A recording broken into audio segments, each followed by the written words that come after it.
dilakukan oleh militan yang didukung Iran adalah serangan mematikan pertama terhadap pasukan Amerika Serikat sejak perang Israel-Hamas meletus pada bulan Oktober 2023 lalu.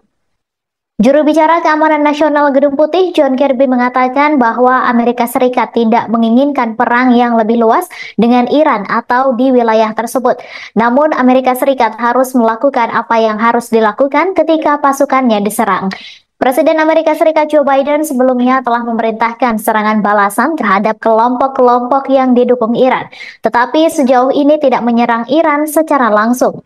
Pemerintahan Biden berada di bawah tekanan untuk menanggapi serangan pesawat tak berawak itu dengan tegas tanpa memicu perang yang lebih luas. Mereka juga berusaha memfasilitasi pembebasan lebih dari 100 sandera oleh Hamas.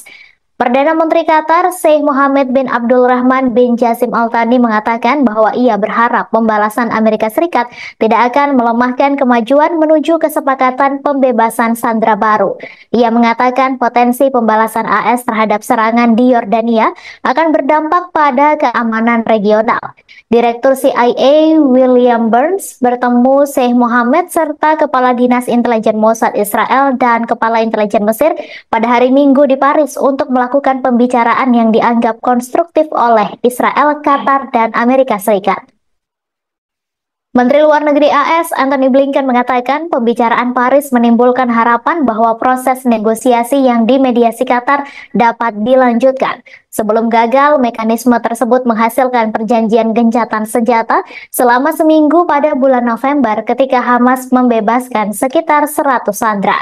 Perdana Menteri Qatar Sheikh Mohammed bin Abdulrahman bin Jassim Al Thani mengatakan ada kemajuan baik yang telah dicapai dalam pertemuan antara pejabat intelijen Mesir, Israel, dan AS. Pertemuan itu untuk membahas kemungkinan kesepakatan guna mengamankan gencatan senjata dalam perang Israel-Hamas dan pembebasan tawanan yang ditahan oleh Hamas. Sheikh Mohammed juga mengatakan bahwa Hamas menuntut gencatan senjata permanen sebagai syarat untuk memasuki perundingan. Ia juga menyebut perundingan ini berada dalam kondisi yang jauh lebih baik dibandingkan beberapa minggu lalu. Sekitar 240 orang disandra oleh Hamas pada 7 Oktober setelah pejuang kelompok tersebut melancarkan serangan mendadak dari Gaza ke Israel Selatan, menewaskan sedikitnya 1.139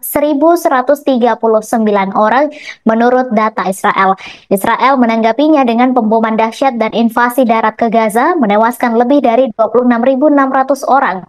Qatar dan AS memimpin negosiasi gencatan senjata selama seminggu sebelumnya pada akhir November yang mengakibatkan lebih dari 100 tawanan dibebaskan oleh kelompok Palestina di Gaza dan lebih dari 200 warga Palestina yang ditahan di penjara Israel dibebaskan sebagai imbalannya.